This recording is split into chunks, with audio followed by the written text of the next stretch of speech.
have the fondest memories of winning the German Africa Award. I would say there were two defining moments. Firstly, receiving the news that I had won the award, I was surprised because there's so many great Africans. And of course, I had to wonder, why me? And then be grateful because my team and I were only doing our job. And the second moment was just going to Germany, the grand night itself. It was an amazing opportunity to be celebrated as a team, but also to celebrate what's good about South Africa and to get a sense that there's resonance between Germany's conception of the good society and our conception of a good society. During that period, I also had an amazing opportunity to have these celebrations continue at our embassy. And the ambassador at the time, Ambassador Stofile, was very gracious and appreciative of the role of the public protector in anchoring and deepening democracy.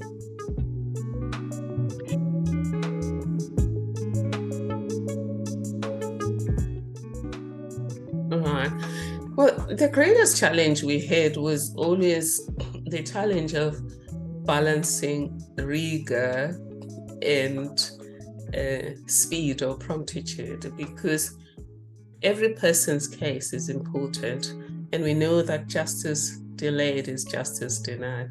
But you also know that if somebody did something wrong and you issue a report that says there was no wrongdoing, you're throwing the whistleblowers under the bus and you're throwing witnesses and complainants under the bus. So that was the greatest challenge. Of course, people would know also about the politics that brought a lot of toxicity. From our side, we were merely trying to ensure justice, because the role of a public protector is to be an additional institution that ensures that when people have suffered injustice, they are restored or they find remedies. And this anchors democracy so that people don't have to do what one of the chief justices called self-help. When the institutions of government are holding, people will then use the rule of law to deal with their complaints. But when the institutions of governance are not holding, people are more inclined to take it to the streets. So what are my challenges now? My greatest challenge now is to engage with society, to get society to understand that if we want democracy to hold sustainably, if we want the rule of law to hold sustainably, if we want economic progress that is sustainable, we have to invest in justice, particularly social justice, because those who feel thrown off the boat are not going to volunteer to save the boat that they've just been thrown off. People are going to save the boat if they feel that the survival of this boat is the survival of everyone. And that's Ubuntu. I am because we are. I will protect you in order to protect myself. I will advance you so that together we can have a better life.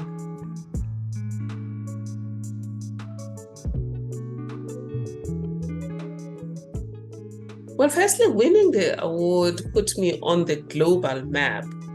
And I think because of the German Africa Award and other global recognition opportunities that made people understand the importance of the public protector and the importance of that work being grounded in truth, justice, and integrity. And therefore, I am grateful for the award.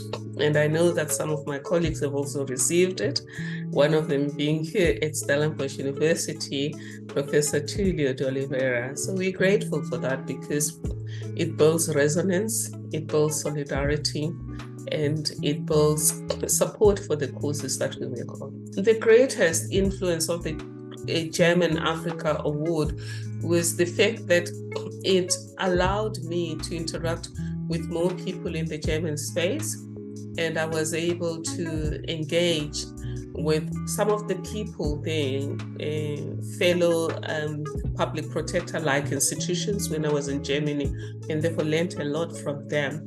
Politicians, I also learned a lot from them on how they envision a good society or a society for everyone. And I think it is also because of the German Africa Award that I got to meet one of the women that I most admire, or one of the leaders that I admire most in my life, Angela Merkel. I got to be invited to a small circle of people that met her in person. I'll still want to spend a little bit more time with her though, just about how she quietly and gracefully moved society to integrate elements of equity or social justice.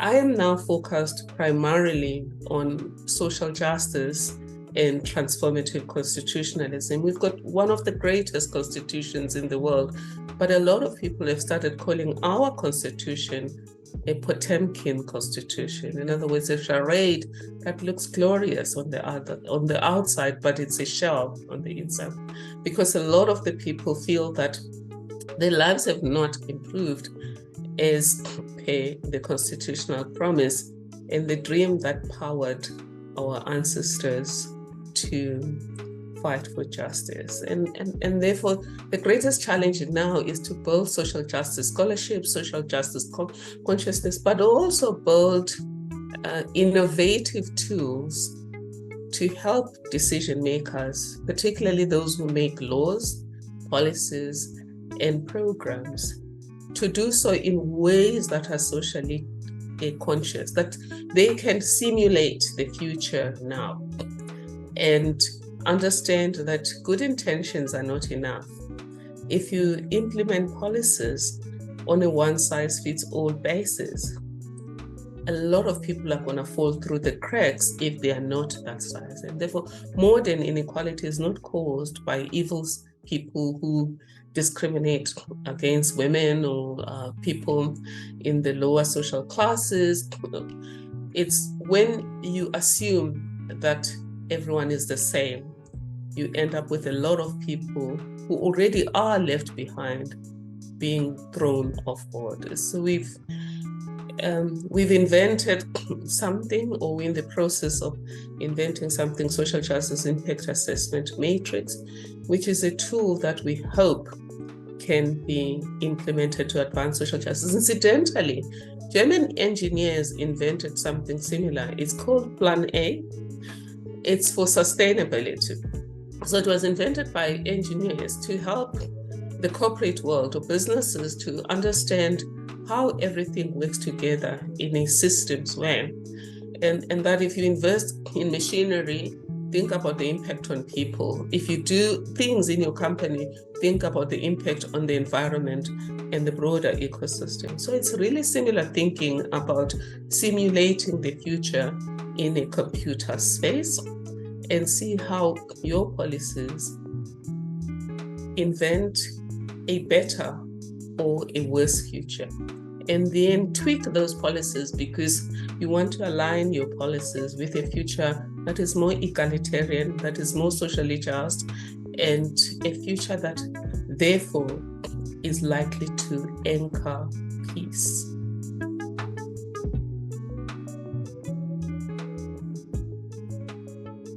Well, to German policymakers, I would say Germany is one of the countries we look up to for now in terms of the fact that there is an attempt at social democracy. However, you can never always do enough in terms of always understanding society in its entirety.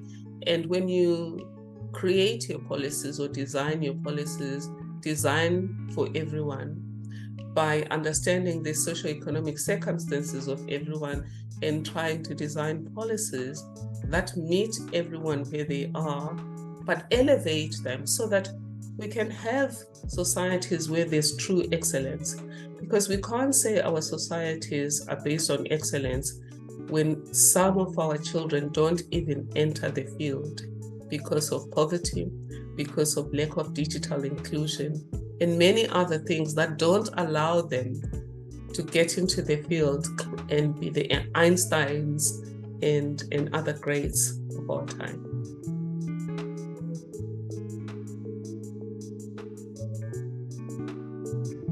My message would be firstly to say thank you for spotlighting the work that African professionals are doing. For us, it says that you see us as equals. You know that we have a past where Africa was not seen as a place where intellectual work can emerge and be showcased to the world. It was always seen as a place where knowledge is sent to.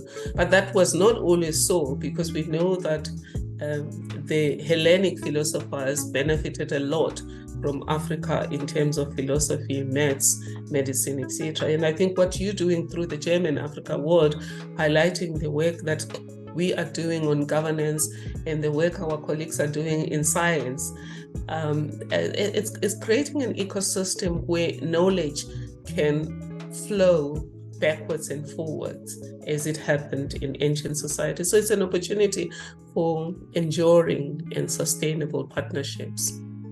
Thank you.